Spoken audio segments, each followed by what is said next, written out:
kabataan, they are working to encourage the young people today, no? And yung mga tatay po natin ay talagang nag-encourage them to continue to move forward, to worship the Lord, to live in God's purpose. Amen po ba? Amen? Amen. Isang malakas na palakpak po para sa ating Diyos. Dahil ikaw naman po ay hindi, ikaw ay walang tatay ngayon, but the Lord is telling you, He is the Father to the fatherless. Amen? Meron pa rin po tayong tatay, at ang tatay po natin ay ang ating Ama na nasa langit. Amen po ba? Amen. So today po, ang ating pong topic is not about father. Pero still, I know na the Lord will move in our midst today. And yung iba po sa inyo narinig na itong mensahe na to, isa po ito sa mga mensahe po natin doon sa ating pong sustaining nights. But I am praying po that the Lord will give you a fresh revelation today and will continue to encourage you to do God's purpose in your life. Amen po ba? Amen? Sino po dito yung mga naka-attend nung sustaining nights nung Thursday? Ayun. So, yun po yung ating pong topic today. But before we continue, let's all close our eyes, let's bow our heads, and let's pray. Father God, we praise you and we glorify your name, O Lord. We continue to acknowledge, Lord God, that you are the most important person, Panginoon, in this place, Lord God. Ikaw ang pinakakailangan namin, Panginoon. Because it is only you that will refresh us our soul. It is only you, O Holy Spirit, Lord God, that will continue to transform our hearts, Lord God, and will continue to give us a heart, Panginoon, that is willing to receive your message, O Lord. And we believe, Panginoon, that your words, your truth, your revelation will continue to take roots in our hearts, Panginoon. Dahil alam namin, Lord God, na your word will continue to fulfill its purpose, Panginoon, sa aming buhay. Lord, dalangin po namin, Panginoon, patuloy mong buksan ang isipan namin, ang aming puso, Panginoon, sa maririnig naming mensahe mo, O Diyos. At patuloy, Panginoon, na tayuan namin ang mensahe na to, Panginoon. Ipamuhay namin ang mensahe na to, O Diyos. Hindi lamang namin ito narinig, O Lord, at lalabas kami sa lugar na to na nawala, Panginoon, yung revelation na yun. But we believe, Lord God, that yung revelation na naibigay mo sa amin, yung mensahe na naibigay mo sa amin, will be planted in our spirit and will continue to live out that truth, Lord God. In Jesus' name, amen. Amen. So, ang topic po natin today is power of purpose. Pakisabi po, power of purpose. Power of purpose. Sino po dito ang alam na ang purpose niya? Pwede po bang itaas ang kamay ng mga tao na alam na ang kanyang purpose? Amen. Hallelujah. Sino naman po dito, hindi lang niya alam ang purpose niya, pero pinamumuhay na niya ang purpose niya? Ay, iba po yung alam niya ang purpose niya kaysa sa pinamumuhay niya ang purpose niya. At mas matindi po pag pinamuhay natin yung purpose natin. Mas may impact and may power pag pinamuhay natin yung purpose natin. Amen po ba? Amen? And sino naman po dito, medyo hindi pa niya alam kung ano nga ba talaga ang purpose niya. Yung tipong para saan ka nga ba nabubuhay? Nagtatanong pa tayo, para saan pa nga ba ako nabubuhay? Para kanino pa ba ako bumabangon? May mga ganun pa bang tanong? Yung Nescafe? No, meron pa bang mga ganung tanong sa atin? Para saan pa nga ba ako? Bakit pa ba ako nandito? May mga ganun pa po bang tanong? So ngayon po, ibibigay po sa atin ng Panginoon yung mensahe, ano nga ba ang purpose natin? Kasi nitong mga nakaraan po, di ba, we are talking about the life pursuit in Book of Ecclesiastes. Tama po ba? Nandun po tayo sa series na Life Pursuit. And in the Book of Ecclesiastes, pinapahayag po ng author na to na si Solomon kung ano nga ba ang meaning ng buhay. At saan nga ba matatagpuan ang meaning ng buhay? Yung buhay na may fulfillment, yung buhay na may purpose, yung buhay na may meaning. Kasi tandaan po natin na may dalawang klase ng buhay. Yung isang buhay po ay yung tinatawag pong bios. Ibig sabihin po nun is you are just existing. You are just living to exist. Okay? Yung isa naman pong buhay is a life na ang meaning po ng buhay is Zoe. Pakisabi po Zoe. Yung Zoe naman po, ang ibig sabihin nun, it is a life that is full of meaning. Asan po tayo dun? Doon po ba tayo sa buhay na nag-i-exist lang? Parang just surviving a day? Parang nabuhay ka lang nang hindi mo alam kung saan ka pupunta, ano yung purpose mo, ano yung ginagawa mo. Pero ikaw po ba yung merong buhay na Zoe na you know that your life is fulfilled? Puno ng meaning ang iyong buhay. Iyon po yung sinasabi ng Panginoon dito sa series po natin, The Life Pursuit, sa Book of Ecclesiastes, na ang buhay natin must be Zoe. A life that is full of meaning, a life that is full of purpose, a life that has fulfillment. Amen po ba? And mas malalaman po natin yung buhay na may fulfillment sa mensahe po na ito. So, bago po tayo mag-continue, ano nga ba ang purpose? Pag sinabi nating purpose, ano nga ba ibig sabihin nun? Pakisabi po, purpose. Pag sinabi nating purpose, ang ibig sabihin po nun is the original intent or reasons for the existence of a thing. Ibig sabihin po nito, yung original na dahilan kung bakit ka nilikha. Yun po yung ibig sabihin nun, yung purpose. Pag sinabi nating purpose, iyon yung original at tunay na layunin ng isang bagay kung bakit siya ginawa. Bakit po ginawa ang upuan? Para? Upuan. Tama po ba? Iyon yung original na intent niya. Iyon yung original na rason niya kung bakit siya nilikha. Hindi po yan nilikha para ipanghampas. Ano? Yan po ay nilikha para upuan. Para magamit ng tao. Okay? In the lives of people, when we speak of purpose, it means po na pamumuhay ayon sa tunay na layunin kung bakit ka nilikha. Pag sinabi natin na may purpose tayo o binuhay tayo ng Panginoon, when it comes to in our lives, ang ibig sabihin ng purpose is yung namumuhay ka ba ayon sa tunay na layunin kung bakit ka nilikha ng Diyos.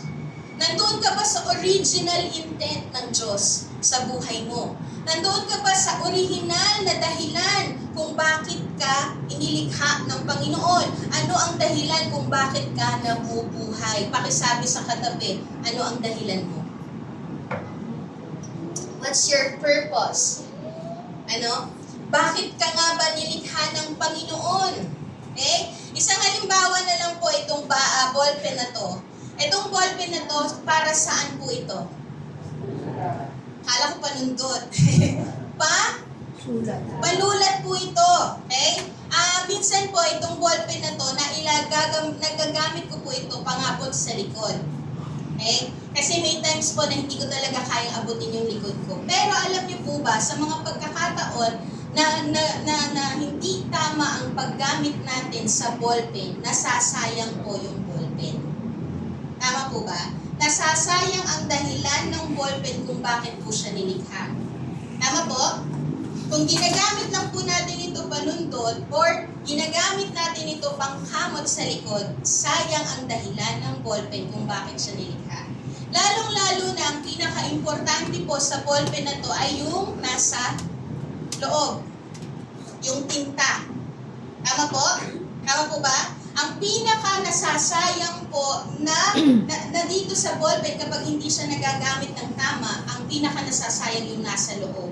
Yung tinta. Kasi yung tinta nito ay pag sinulat mo, kayang magbigay ng magandang mensahe that will change the world.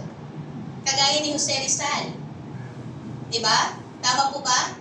Yung ginawa ni Jose Rizal, gumamit lang po siya ng ballpen to change the world.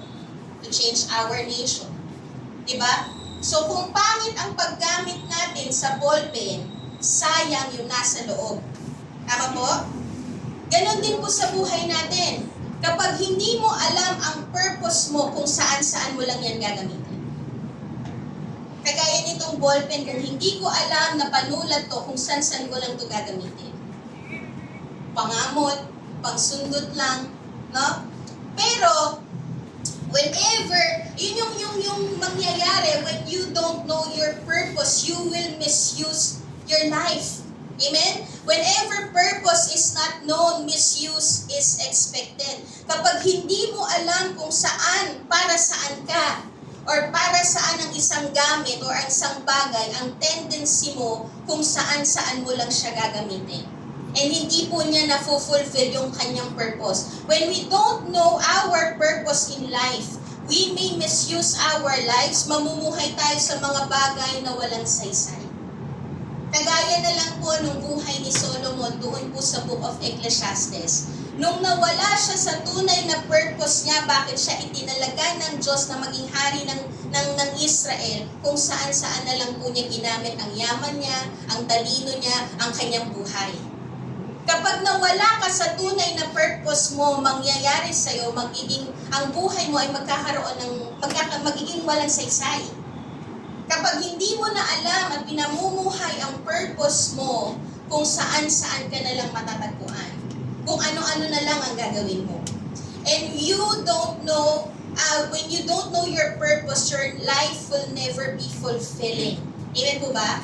When you don't know your purpose, your life will never be fulfilling and satisfying. Kasi ang satisfaction po, kagaya ni Solomon, ang satisfaction po niya, ang fulfillment po niya, at pinahayag po niya yon sa Book of Ecclesiastes, ang fulfillment niya at ang satisfaction ng kanyang buhay ay natagpuan lamang po sa tunay na purpose niya. Amen po ba? Basahin po natin yung Ecclesiastes. Ecclesiastes 12:13. Basahin po natin yung Ecclesiastes 12:13. Hindi ko po yun nailagay sa PowerPoint natin. Ang sabi po sa Ecclesiastes 12:13, after everything that Solomon has done, lahat ng kapararakan, ginawa na niya. Lahat ng mga bagay dito sa mundo na walang saysay, ginawa na niya.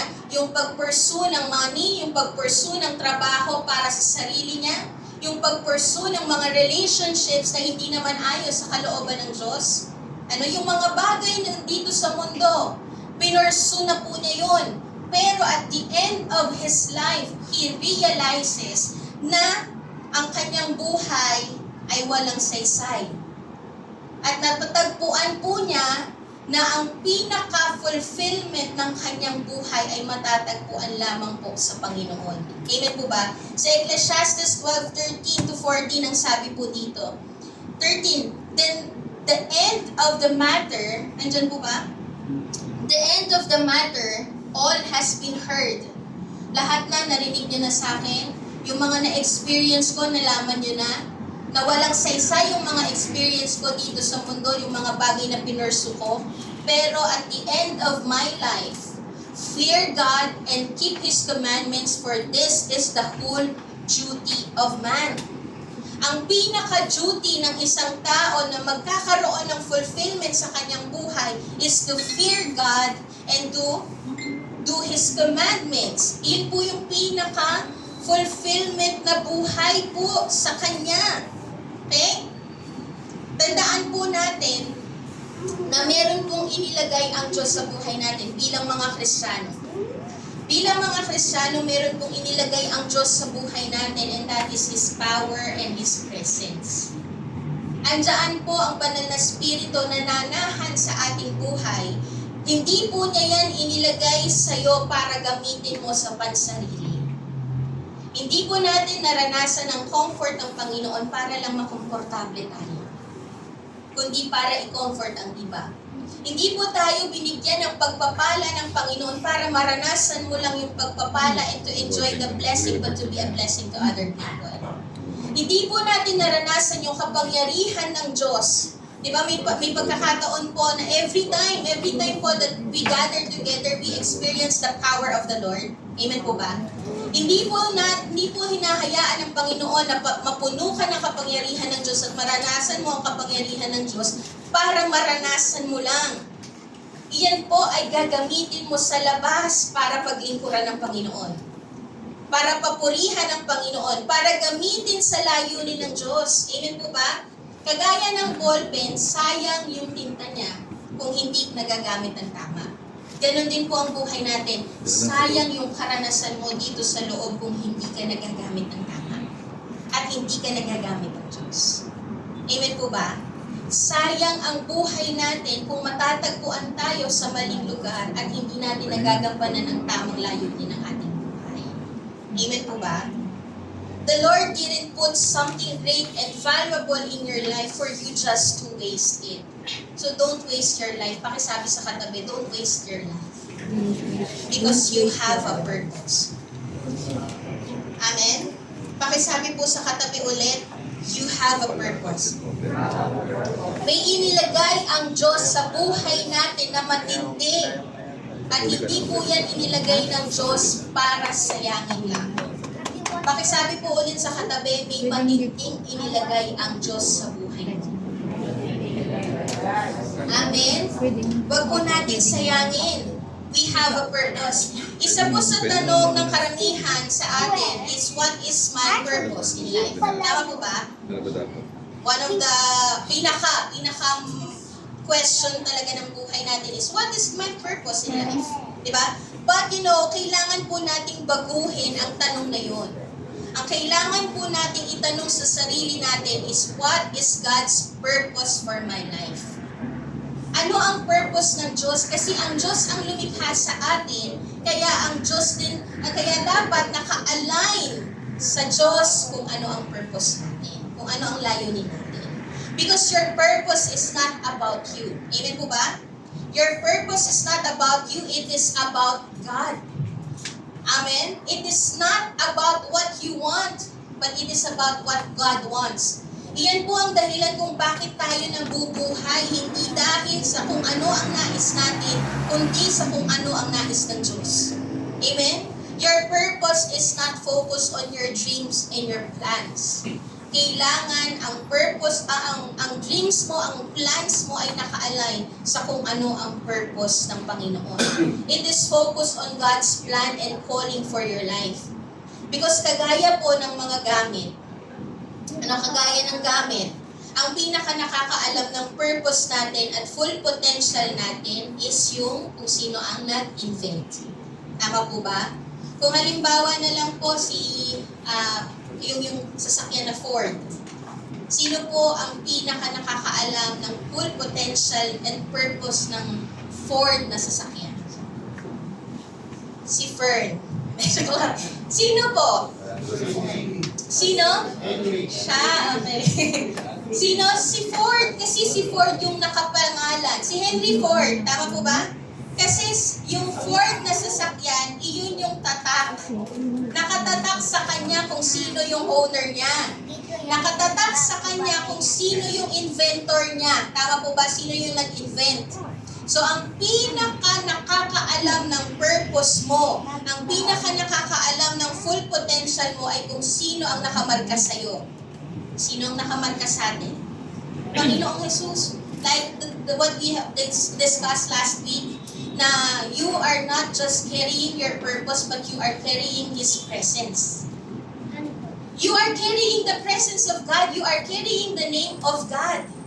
So, the most yung pinaka may alam ng purpose mo at pinaka may alam ng full potential mo is kung sino ang nakatatak sa buhay mo, and that is the Lord. Amen po ba? The one who has a better understanding of who we are and our purpose in this world is our Creator. Kaya po, kagaya ng sinabi ni Solomon, lahat ng bagay ginawa ko na, walang fulfillment. Yun pala matatagpuan ko lang ang fulfillment sa Creator ko. Yung sinabi niya dito, at the end of the matter, all has been heard. Fear God and keep His commands. That is the fulfillment of my life. I will go back to my Creator. Because fulfillment and true purpose will only be found in my Creator. Amen po ba? Apart from the Lord, you cannot found your purpose. Apart from the Lord, you cannot fulfill your true purpose. Amen? The more we get to know our Creator, the more we will have a better understanding sa kung ano ang dapat po natin ginagawa. Kaya dapat kilalanin natin ang Creator natin. Kilalanin natin ang Diyos. Bumalik tayo sa Panginoon. Pag bumalik tayo sa Panginoon, malalaman mo kung para saan ka. Amen? Kagaya na lang po ng mga disciples, makikita po natin yung mga yung mga tinala po nila sa Bible, makikita po natin that all of their lives points to Jesus Christ. All of their lives, lahat ng kanilang ginagawa always lead to Jesus Christ. Because the fulfillment is only found in Jesus Christ. Amen po ba? Matatagpuan lang sa Panginoong Jesus. Sabi po sa Philippians 3:8, Indeed, I count everything as loss because of the surpassing worth of knowing Christ, Jesus my Lord. For His sake I have suffered the loss of all things and count them as rubbish in order that I may gain Christ. Sabi po ni Paul, lahat ng bagay naranasan ko dito, prestige, position, ang ganda ng trabaho ko, matalino ako. Pero lahat ng bagay na yon, I count them as rubbish the moment I see Jesus Christ. And ang pinakarason kung bakit ako nabubuhay is to know my Lord. Nothing surpassing worth of knowing Jesus Christ. Nothing compares to the surpassing greatness of knowing Jesus Christ. Walang maikukumpara ang mga bagay dito sa mundo doon sa bagay na kilalanin ang Panginoon. Masigit yun. Amen po ba? Pagsamahin mo na lahat ng bagay dito sa mundo, lahat ng shiny things, lahat ng mga magaganda dito sa mundo, kaakit-akit dito sa mundo, pero wala silang panama doon sa pagnanais na kilalanin ang Panginoong Jesus. Amen? Sabi din po sa Romans 14:8, For if we live to the Lord, and if we die to the Lord. So then whether we live or whether we die, we are the Lord's. Ang mga apostles po, disciples ng Panginoon, nakakamangha bakit nila naisulat ito. Bakit nila naitala ito? Na kung mamamatay ako para sa Diyos. At kung mabubuhay man ako, mabubuhay ako para sa Diyos. It always points to Jesus Christ. Kasi nga walang maikukumpara dito sa mga bagay dito sa mundo. Hindi kayang ikumpara sa Panginoong Jesus. Amen? Hindi kayang ikumpara sa Panginoong Jesus yung mga bagay dito sa mundo, for we live for Christ. The reason why we are here, the reason bakit ka nabubuhay is for Him and in Him. Amen? Para sa Diyos. Sabi din po sa 2 Corinthians 5:9, so whether we are at home or away, we make it our aim to please Him. Ang sabi po ni Apostle Paul, kahit saan man ako magpunta, ang naisin ng aking buhay ay bigyan ng kalwalhatian ng Panginoon. Bigyan ng kaluguran ng Panginoon. I want to please Him. Yung malugod ang Panginoon sa aking buhay. Kaya lahat ng ginagawa ko ay para sa Kanya. Whether I am in the church or I am outside the church, I am working. Apostle Paul is working. Siya po ay nagtatrabaho sa labas habang po siya ay naglilingkod sa Panginoon. Whether I am in the church, working for the Lord, or I am outside the church, working to earn a living, I am doing it to please God. Just like yung pinag-usapan natin last week about working, magagamit mo ang trabaho mo para bigyan ng kalwalhatian ng Panginoon kung you are reflecting Him in your work. Amen po ba? You are offering it to the Lord. Amen? Your work becomes worship when you offer it to God. Amen? Your work becomes worship when you offer it to God. So, hindi masamang magtrabaho, pwede po tayo magtrabaho sa labas. Pwede po tayo magtrabaho, pero huwag mong hayaan na ang trabaho mo ang aagaw ng atensyon mo sa Panginoon. Huwag mong hayaan na ang trabaho mo ang dahilan lang ng bakit ka nabubuhay. Kasi kaya ka na sa trabaho para mabuhay para sa Panginoon. Binigay yan ng Panginoon sa'yo for you to honor Him in your work. Amen? Naintindihan po? So it's not bad to work, but you need to glorify God in your work. Amen? That's our purpose in life. Whether kung saan man tayo mapunta, sa pamilya natin, sa mga friends natin, sa loob ng church, sa trabaho natin, sa business po natin, saan man po tayo magpunta, ang purpose natin is to know Him, to please Him, to live for Him, to serve Him, and to glorify Him. That's our purpose. Iyan po lagi ang dapat na nangyayari sa buhay natin. Kapag nasa trabaho ako, nalulugod ba ang Panginoon sa buhay ko? Am I serving Him in my work? Am I glorifying Him in my work? Ganun po lagi ang dapat natin isipin. Ang purpose ng buhay natin must always point and leads to Jesus Christ. All of the areas ng ating buhay must lead to Jesus Christ. All of the roads of our lives must lead to Jesus Christ. Even in your relationship. Yung relationship po ba natin ay nakalulugod sa harapan ng Diyos? What you are doing inside your relationship doesn't please Him. Yun po palagi. Your purpose is to know Jesus Christ. Kilalanin mo ang Panginoon. Pag nag-aaral ka ng science, tama ba? Science or science? Pag nag-aaral ka ng science, di ba? Ano po yung mga nalalaman mo po ba about nature, about yung sa mga bagong discovery, doon sa science, di ba? Nakikita mo ba kung gaano katindi ang Diyos doon sa mga nalalaman mo? Sa lahat ng area ng buhay mo, iyan po ba ay nagpo-point na kilalanin mo ang Panginoon? Iyan po ba ay nagpo-point to please God in your relationship? Di ba? Napiplease po ba natin ang Panginoon? Kasi iyan ang dahilan kung ba tayo nabubuhay. To please Him, to live for Him, to serve Him, and to glorify Him. Kagaya po ni Nehemiah. Pag-aaralan po natin ang buhay ni Nehemiah. Kagaya ni Nehemiah, sino po yung nakakakilala kay Nehemiah? Napag-usapan na po natin yung last time sa Awakening series. Tama po ba? He is a cupbearer. No? Siya po ay isang cupbearer, ibig sabihin po, siya po ay kanang kamay ng isang hari. Lagi po siyang, para assistant po siya ng isang hari. So, ang isang cupbearer po, siya po muna ang kumakain ng pagkain ng hari para malaman kung may lason o wala. So, masarap ang buhay niya. Palagi siyang kumakain. Joke lang. Okay? Yung si Nehemiah po, he is a cupbearer. Ibig sabihin, mataas ang posisyon niya sa kaharian. And ang buhay po niya, siya ay lumaki sa Babylon. So, nakapag-settle na siya sa Babylon.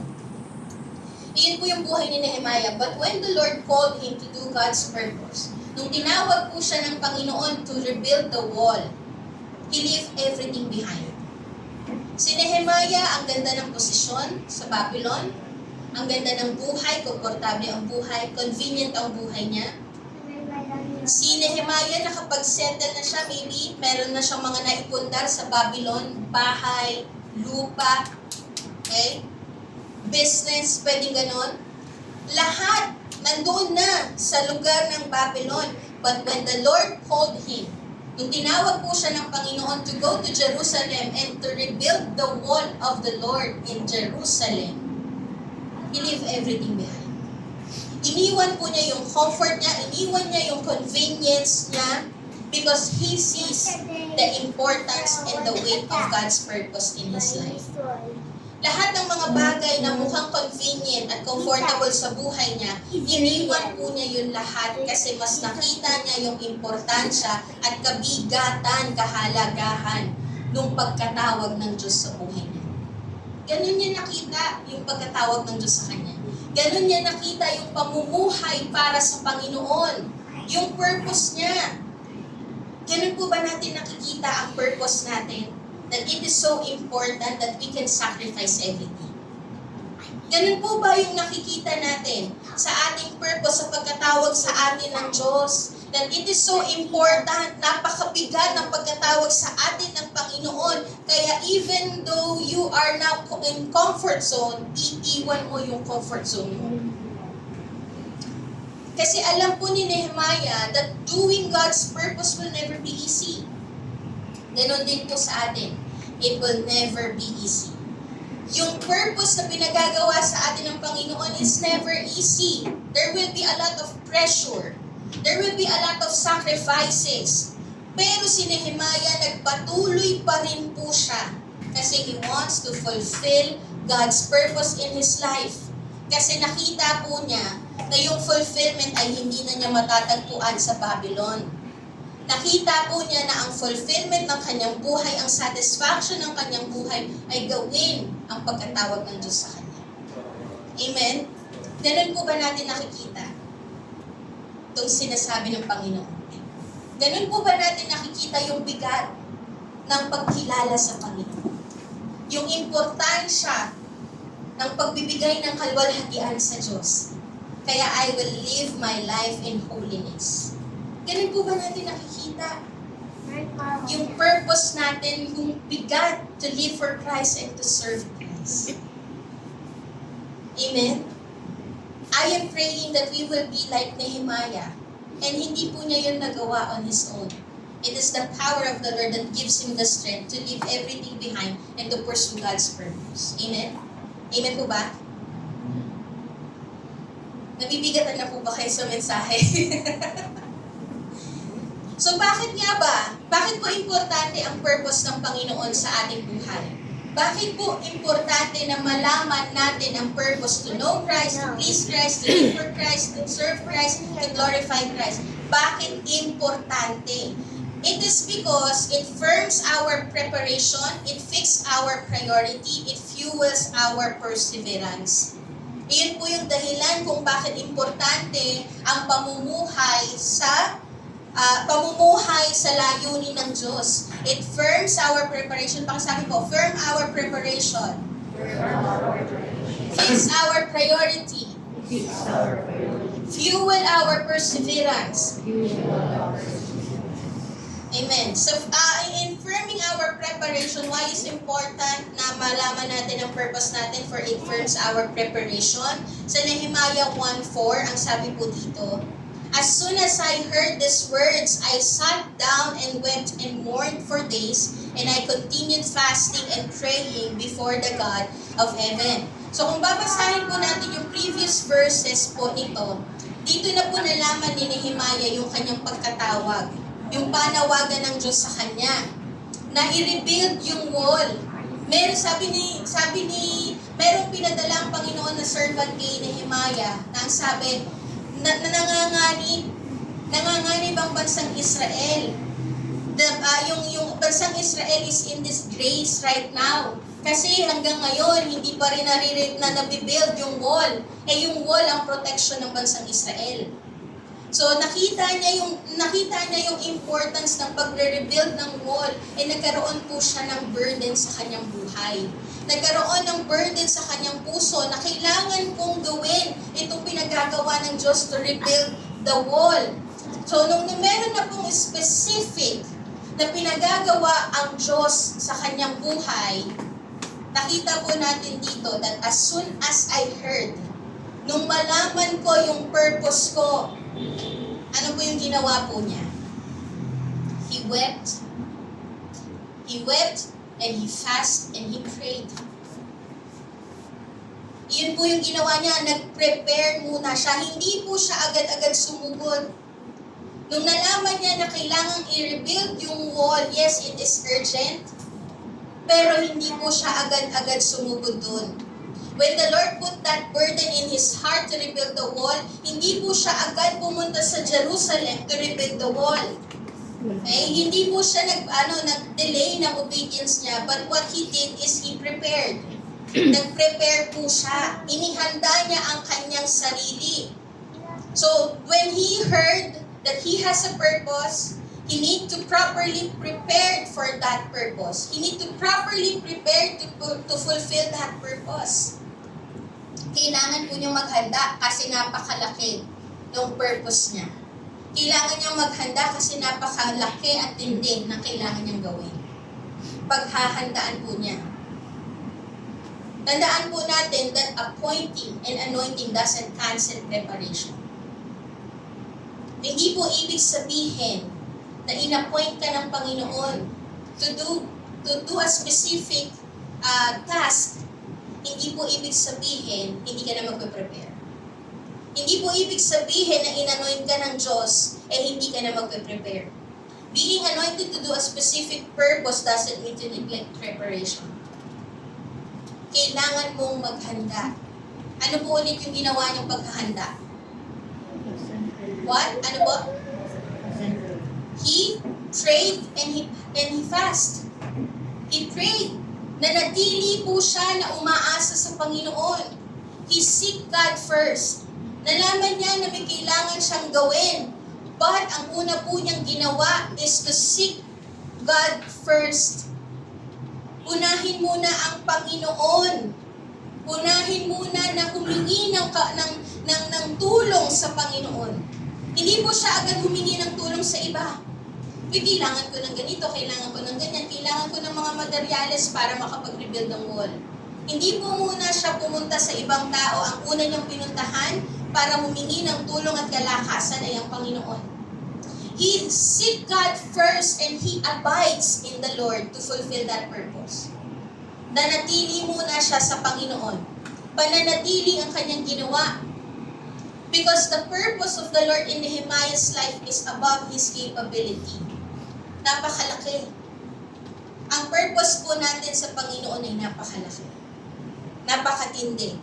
At hindi po yun natin kaya. Kung aasa tayo sa sarili nating kalakasan. Yung panalangin po natin na magkaroon tayo ng sariling lupa, sariling building, hindi po natin kaya yun. Hindi kaya ng bulsa natin yun. So we need to prepare, we need to abide in the Lord who is able to accomplish that purpose. Amen? We need to abide in the Lord who is able to accomplish that purpose. Nag-abide po si Nehemiah, prepare niya ang kanyang sarili, inuna niya na lumapit sa Panginoon because his purpose is above his capability and he cannot do it apart from God's power and providence. Hindi po niya kaya yon gawin apart from the Lord, apart from God's power and guidance. Same with us. Ang laki ng pagkatawag ng Diyos sa'yo. Bakit sabi po sa katabi, malaki ang pagkatawag ng Diyos sa'yo. Malaki. Yung ginagawa po natin dito, yung pagtugtog dito, akala natin ito ay tugtog-tugtog lang. Pero as you continue to worship God, yung pagtugtog mo, yung pag-awit mo, may nababaklas ng mga buhay, hindi po natin yung gawain, yung pagbaklas at pagbago ng buhay. Yun po ay kapangyarihan ng Diyos. It is above your capability. Your capability is to sing. You are capable to sing. You are capable to na mag-drums. But you are not capable to change lives. And it is above you. That's why you need the power of the Lord. Amen? Preaching. Madaling magsalita. Pero yung may kapangyarihan sa sinasabi ko, it is above me. So I need the power of the Lord. So that everything that will come out from my mouth will have power to transform lives. To change every heart. Amen po ba? It is above us. That's why we need God. We need to serve and live our purpose in an overflow. Overflowing power of the Lord. You need to live your purpose in an overflow of God's power in your life. Kailangan po natin yun. Kaya wag po nating hahayaan na mapabayaan po natin yung pakikipagniig sa Diyos. Amen po ba? Sino po dito ang naglilingkod sa Panginoon? Doing God's purpose in their lives. Amen. Wag po nating pababayaan yung intimacy natin sa Lord. Yung pakikipagniig natin sa Panginoon, wag nating pababayaan yung devotion natin, wag nating pababayaan yung pananalangin natin. Because you cannot live, you cannot serve in an overflow kung hindi ka babad sa Diyos. Amen po ba? You cannot serve in an overflow kung hindi ka babad sa presensya ng Panginoon. And you will experience an overflowing power of the Lord in your prayer preparation you need to prepare. Amen? Overflowing power will only flow in your intimate time with the Lord. Overflowing power will only flow in your intimacy with God. Huwag pababayaan yung intimacy, yung abiding, pananatili sa Panginoon. Yung pananatili po natin, hindi po yung tipong gusto ko lang mag-quote ng verse. Tapos pag nag-quote na ng verse, iyon na yun. Namnamin mo ang bawat salita ng Diyos. Ipamuhay mo ang bawat salita ng Diyos. That is abiding. That is intimacy. That is remaining. Ninanamnam mo ang bawat mensahe ng Panginoon. Not just quoting, but living out the Word of God. Amen po ba? It is important. Kagaya na lang po ni David. Si David po, bago po siya gawing hari ng Panginoon, inanoint na siya ng Diyos. Inanoint na siya ng Diyos, inappoint na siya ng Diyos at young age. Pero bago po siya dali ng Panginoon to be the next king, siya po muna ay nag-aalaga ng tupa ng kanyang ama. And habang siya ay nag-aalaga ng tupa ng kanyang ama, hindi po niya hinayaan na mawalay siya sa Panginoon. Sinusunod niya lahat ng nais ng Diyos. Nag-a-abide siya sa Panginoon. Nananatili po siya sa Panginoon. Hindi niya pinababayaan yung intimate relationship nila ni Lord. And habang ginagawa po niya yun, iyon na pala, pinadadaan na pala siya ng Panginoon sa preparation so that the fulfillment of God's power, the purpose of the Lord may be fulfilled in His life. Again, being anointed for God's purpose doesn't cancel preparation. Amen? Magpe-prepare tayo. Mag-prepare ka. Baka sabi po sa katabi, mag-prepare ka. Amen? Mag-prepare ka kasi matindi ang pagkatawag ng Diyos sa'yo. Wag din po nating hayaan na kapag halimbawa po, inappoint ka na mag-speak o inappoint ka na mag-share, ang sasabihin natin, hindi ako nakapag-prepare eh. Hayaan ko na lang si Lord kung ano na lang ang mag-flow. Anointing and appointing doesn't cancel preparation. You need to study. You need to make your devotion. Magbabad ka. Mag-prepare ka. Anointing doesn't cancel preparation. You need to prepare so that you as a vessel, handa ka na mag-flow. Handa ang buhay mo bilang vessel so that the work and the power of the Lord will flow freely in your life. May pagkakataon na biglaan ang biglaan ang pag-preach mo. Pero hindi ibig sabihin nun, hindi ka na magde-devotion. Devotion pa rin ang kailangan na preparation. Amen po ba?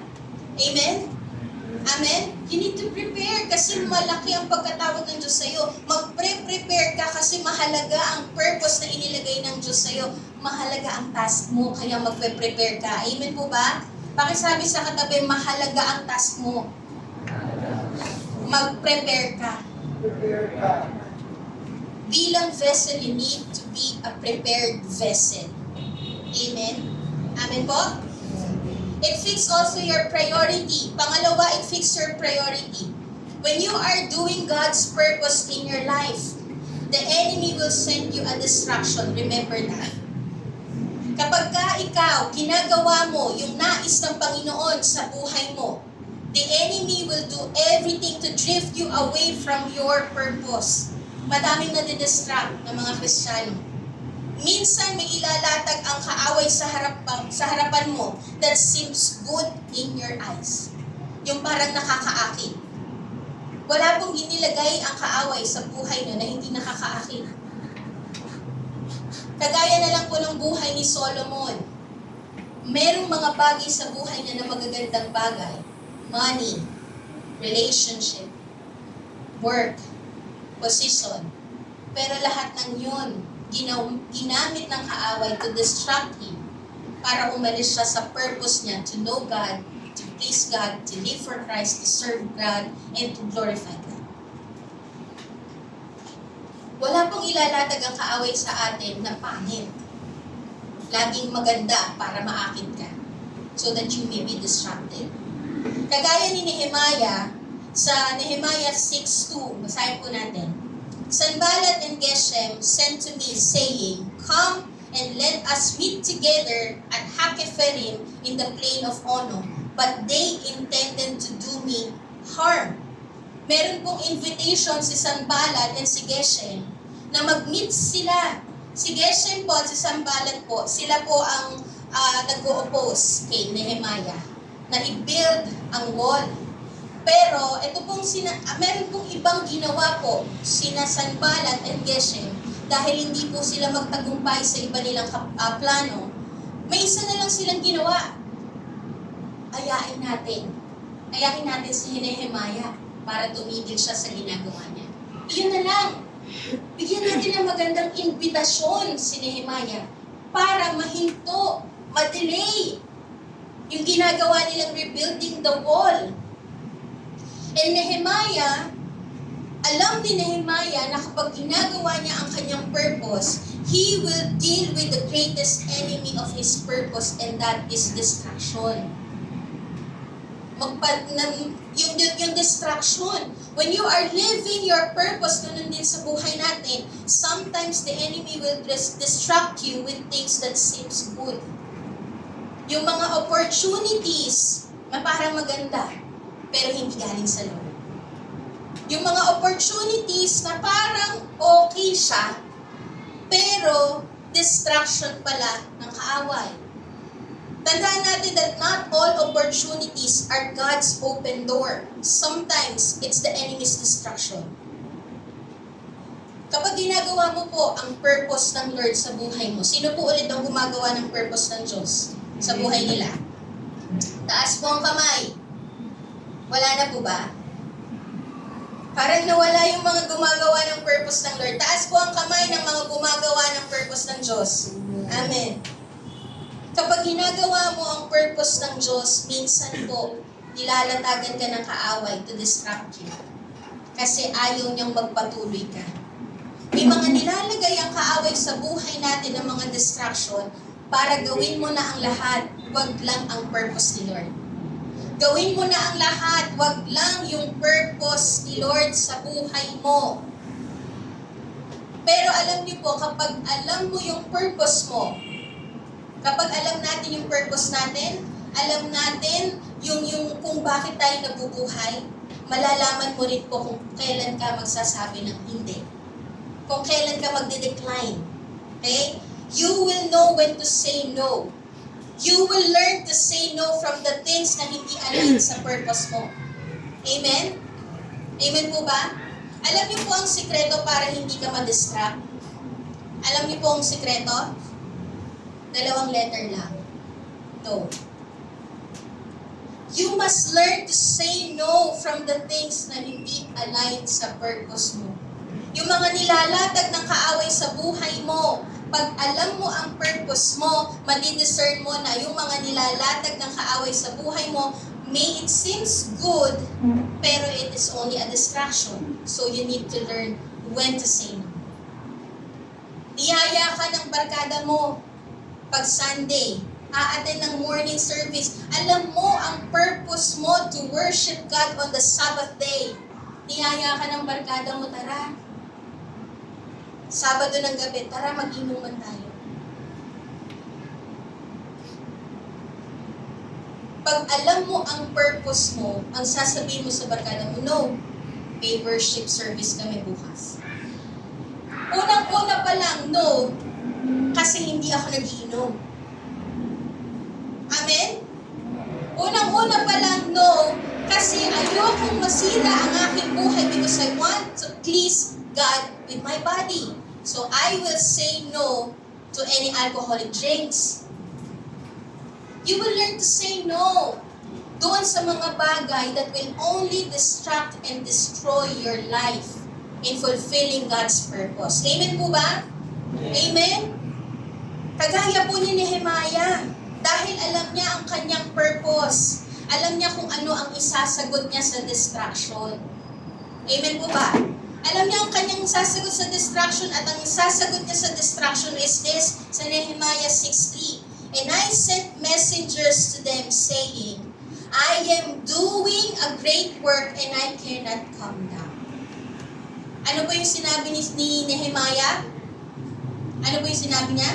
I am doing a great work and I cannot come down. Kapag nakita po natin kung gaano kaimportante ang purihin ng Diyos, to serve God, to live for God, to please God, you will see na hindi dapat ako magpa-distract because I am doing a great work. Mas matindi ang ginagawa ko kaysa mga bagay na pang-akit sa labas. Yung mga bagay na nakakaakit sa labas. Amen po ba? Amen? Hindi mo hahayaan na ma-distract ka ng mga bagay na nakakaakit sa labas because you know that your purpose is so important that you are doing a great work. Amen po ba? Pakisabi po, I am doing a great work. Ang sabi ni Nehemiah, bakit ako pupunta sa inyo?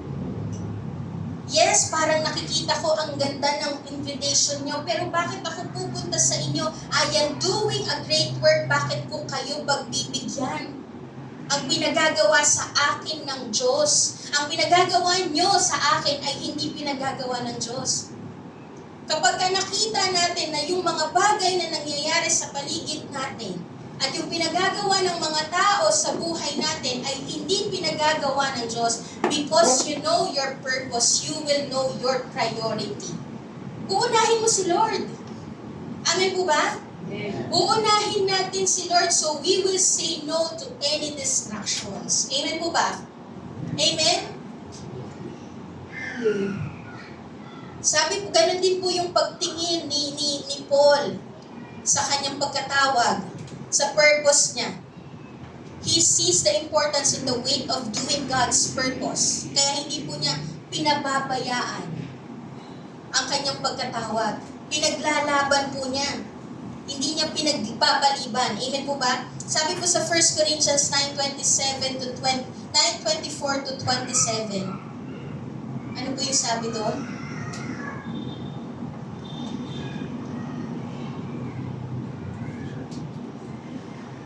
Sa 1 Corinthians 9:24 to 27. Sabi po doon, do you not know that in a race all the runners run, but only one receives the prize? So run that you may obtain it. Every athlete exercises self-control. Alam nila kung paano disiplinahin ang kanilang sarili kasi alam nila ang purpose nila. Ang purpose nila is to compete. So ang priority nila is to become healthy, to be fit doon sa competition. So they will say no doon sa mga distraction ng buhay nila. They will say no from any vices. They will say no from any distraction. Anong sabi po dito? They do it to receive a perishable wealth, but we are imperishable. Sila nga, dinidisiplina nila ang kanilang sarili. Dinidisiplina nila ang kanilang sarili para hindi sila ma-distract at maging fit sila doon sa kanilang ginagawa bilang athlete. Yung ginagawa nila pang dito lang sa lupa. Ikaw pa kaya na ang ginagawa mo ay para sa Diyos? Disiplinahin mo ang iyong sarili. Prioritize God. When you know your purpose, you will prioritize God. Amen po ba? When you know your purpose, you will see the importance and the weight of doing God's purpose, kaya hindi mo ito pababayaan.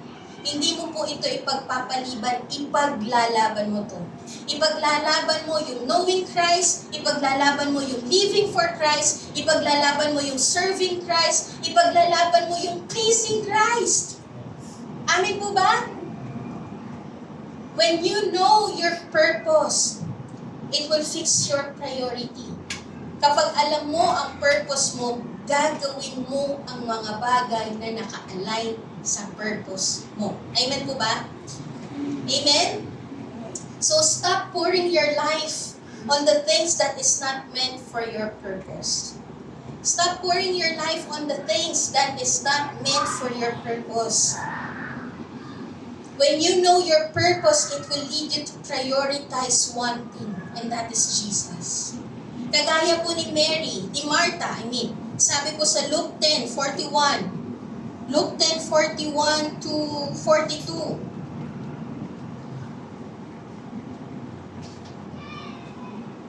Ano po yung sabi sa Luke 10:41 to 42? Let's open our Bible. May Bible po ba tayo?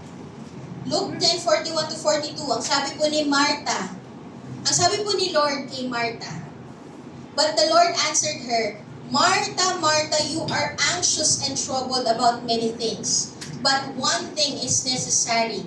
Mary has chosen the good portion which will not be taken away from her. One thing is necessary. Isa lang ang importante. Gawin mo na ang lahat ng bagay pero kapag hindi mo nagawa itong one thing na to, sayang ang buhay mo. Sayang ang pagpapagal mo. Sayang ang oras mo. Sabi po kay Mary, masyado kang abala sa lahat ng bagay, maraming bagay, pero may nakakalimutan ka. Itong isang bagay na to. At nakita yun ni Mary. Ang ginawa ni Mary is sit at the feet of Jesus, listen to the Lord, having intimacy with God, pouring His life to the Lord. Pwedeng marami kang ginagawa sa labas. Ang dami mong ginagawa to pursue, you are pursuing many things. Pero kahit ang dami mong ginagawa, sayang ang iyong buhay kung hindi natin nagagawa yung pursuing Jesus Christ. Amen po ba? When you know your purpose, it will lead you to prioritize one thing, and that is Jesus.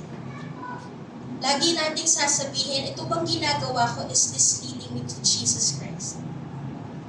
Ito bang ginagawa ko, is this leading me to know Christ? Ito bang nalalaman ko, kahit gaano kalalim, kahit gaano parang mukha kong matalino, is this leading me to know Jesus Christ even? Is this leading me to please Christ? Ito bang relationship na to, ito bang taong to, ito bang mga bagay na nangyayari sa buhay ko, is this leading me to Christ, to Jesus Christ, and to please Christ? Kagaya na lang po ni Lord, kagaya ni Jesus Christ. Sa John 4:34, punta muna po tayo sa John 6. Sa John 6:14-15. Ito pong John 6:14-15, sabi po dito, when the people saw the sign that He had done, they said, this is indeed the prophet who is to come into the world. Perceiving then that they were about to come and take Him by force to make Him king, Jesus withdrew again to the mountain by Himself. Nung ito po, ang Panginoong Jesus ay sumisikat po siya sa ginagawa niyang paggawa ng milagro, pagpapakain ng mga tao. Sa John 6:14-15. Ang gusto pong gawin ng mga tao sa Kanya is gawin siyang hari.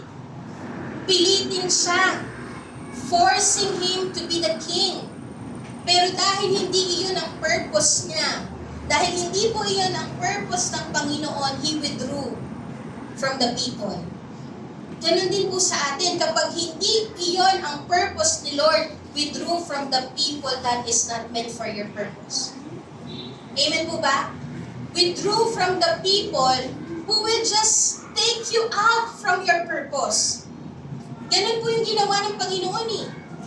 Kahit na parang ang ganda ng offer ng mga tao sa Kanya to be the king, pero nakita niya hindi iyan ang purpose ko. Ibang paghahari ang gagawin ko. Hindi paghahari sa bansang Israel, kundi paghahari sa buong mundo. Physical and spiritual. Iyon po yung kanya. Kaya ang sabi po niya sa John 4:34, Jesus said to them, my food is to do the will of Him who sent me and to accomplish His work. Everything that the Lord is doing is aligned to His purpose. Lahat ng ginagawa ng Panginoon aligned sa Kanyang purpose. Amen po ba? Pwede ko po bang tawagin ng worship team? Pangatlo po, it fuels our perseverance.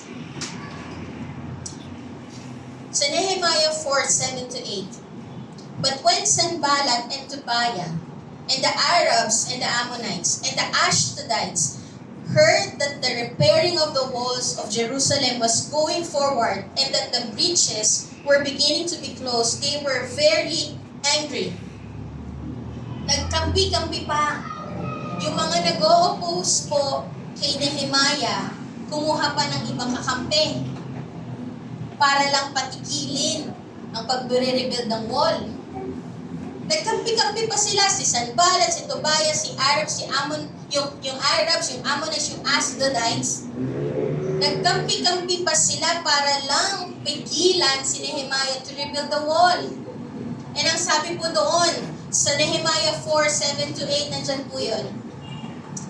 And they all plotted together to come and fight against Jerusalem. Hindi lamang po destruction ang ibibigay ng kaaway sa atin to stop you and to take you away from God's purpose. He will also discourage you. He will also give you disappointments for you to stop, para tumigil ka na gawin ang purpose ng Panginoon. Marami po siyang gagawin. There will be difficulties, not just distractions, but difficulties. There will be difficulties in pursuing your purpose because the enemy will attack you. Lahat ng bagay na pwede niyang ilatag sa harapan mo para tumigil ka sa pag-pursue ng purpose ng Panginoon, ilalagay niya yan. Distraction, difficulties, disappointments. The enemy will attack you and will do everything to stop you in living your purpose. Tandaan po natin, yung ginawa po ni Nehemiah, hindi po madali ang gawin ng purpose ng Panginoon. It will never be easy, it will never be comfortable, and it will not be convenient to you. And the enemy will do everything to stop you. Pero hindi po ibig sabihin na mahirap at may oposisyon ay hindi mo na tinatahak ang plan ng Diyos. Amen po ba? Just because it's hard doesn't mean it's wrong. There will be difficulties. There will be disappointments. There will be discouragements. Mahirap. Mahirap i-pursue yung pleasing Christ in the midst of sinful world. Mahirap i-pursue yung serving Christ in the midst of busy world. Mahirap kong i-pursue yung knowing Christ in the midst doon sa maraming information that will take you out from knowing Him. It's hard. But the Lord is telling us today, just because it's hard doesn't mean it's wrong. So stop quitting every time it's not comfortable and convenient. Stop quitting. Huwag po tayo, actually sa akin din po, sinasabi ng Panginoon, huwag kang huminto, huwag kang tumigil. Mahirap magpastor, oo. Pero kasama mo ko. Mahirap maglingkod, oo. Pero stop quitting every time it's not comfortable and convenient. Kapag nasasaktan ka, ang lagi mong sinasabi, ayoko na. Pagka merong pain, pagka parang hindi na comfortable yung nangyayari, sa pagsunod sa Panginoon, parang ayoko na. Stop quitting every time it's not comfortable and convenient. Hindi po natin maiaalis na along the journey of our of living our purpose. Mahihirapan po tayo. Madi-discourage, masasaktan. Pwedeng maisip natin to give up. But remember the reason why you are doing what you are doing. Alalahanin po natin ulit kung bakit ka tatay. Alalahanin mo ulit kung bakit ka nanay. Alalahanin mo ulit kung bakit ka nandito sa harap at naglilingkod sa Diyos. Alalahanin mo ulit bakit ka umaattend. Despite of the problems, alalahanin mo ulit kung bakit ka nag-preach. Kung bakit ka nagpapastor. Lahat ng yun ay dahil sa Diyos. Amen. Lahat ng yun ay dahil sa Panginoong Hesus. Remember the reason why you are doing what you are doing. You are doing it to know Christ and to please Christ. to imitate Christ and to glorify Him.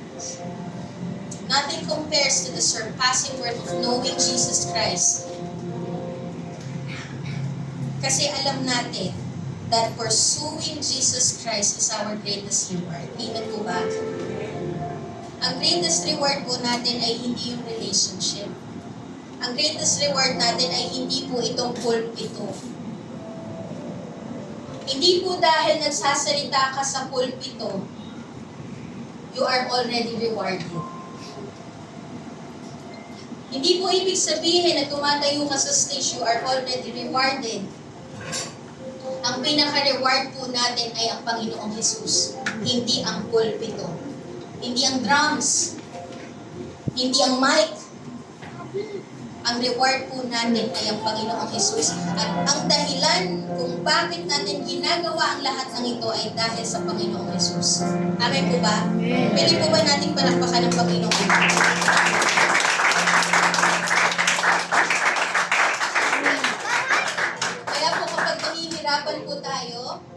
Kapag nahihirapan tayo in providing for our family, in being a dad to our family, in being a mom to our family, remember why you are there. It is because of Jesus Christ. Ang dahilan kung bakit ka nanay ay dahil para papurihan ng Panginoon. Ang dahilan kung bakit po tayo tatay ay para papurihan ng Panginoon at dalhin natin ang ating mga anak sa Diyos. Ang dahilan kung bakit ka nagpo-provide, kasi mahal mo si Lord, kaya mahal mo ang pamilya mo. Amen po ba? So remember the reason why you are doing what you are doing. Ang dahilan kung bakit tumataas ka sa church, kahit third floor at nakakahingal, masakit sa tuhod, no? Ang dahilan is you want to meet Jesus Christ. That's the reason. Kaya kahit nahihirapan, huwag kang sumuko, tuloy ka lang. Pakisabi sa katabi, tuloy lang, kapatid. Because you are doing what is right in the eyes of God. And you are heading the right way. Kagaya po yung sinabi ko po last Thursday, kapag you are heading toward Jesus Christ, you are heading the right way. Hindi ka naniligaw. Kapag ang point mo lagi is to know Christ, to live for Christ, to please Christ, to imitate Christ, to glorify God, to serve God, hindi ka manliligaw. Walang nanliligaw kapag ka pinursu si Jesus. Walang napapahamak pag pinursu si Jesus. Kasi, sabi ng Panginoon, for I know the plans I have for you, says the Lord. Plans to prosper you and not to harm you. Plans to give you hope and a future. And the Lord is telling us, when God called you to do His purpose, He will also give you the power to carry out that purpose. Amen? Hindi ka po pababayaan ng Panginoon. Kapag tinawag ka ng Diyos, anak, kilalanin mo, hindi ka pababayaan. Anak, maglingkod ka sa akin, hindi ka pababayaan ng Panginoon. He will provide for you. And you know what? Ang nito po, medyo matagal na rin po ang sinasabi po ng Panginoon sa akin. Just continue to serve me. Because everything, every expenses that you will gonna face, all of it are covered. Yun po yung pinapahayag sa akin ng Panginoon. Huwag kang matakot. Basta maglingkod ka sa akin at maging tapat kang maglingkod sa akin at tumuloy na maglingkod sa akin. Huwag mo nang alalahanin. Hindi ko po sinasabi na hindi na ako magtatrabaho. Pero ang sinasabi ng Panginoon, huwag mo nang alalahanin, huwag ka nang matakot. Kasi ang lahat ng kakaharapin mo ng mga expenses, ng mga gastusin, ng mga pangangailangan mo, all of it are already covered, are already provided. Ang lahat ng yun are already paid. Yun po yung sinasabi ng Panginoon na pinapahayag ng Panginoon sa akin. At ganoon din po ang pinahayag ng Panginoon sa NLA. Andito po tayo for 3-year contract. And every year magtataas po tayo ng 5% sa renta. Pero ang sabi ng Panginoon, huwag kang matakot. Ako ang naglagay sa inyo dyan sa building na yan. Ako ang magko-cover ng expenses at pangangailangan ng church na yan. Kasi ang church na yan ay sa akin. Yan po yung sinasabi ng Panginoon. So don't be afraid to continue to do His purpose kasi hindi ka pinapabayaan ng Panginoon. Amen po ba? When God called you to do His purpose, He will also give you the power to carry out that purpose. Amen? Hallelujah. Pwede po ba tayong tumayo lahat? Ang sabi po sa Philippians 2:13,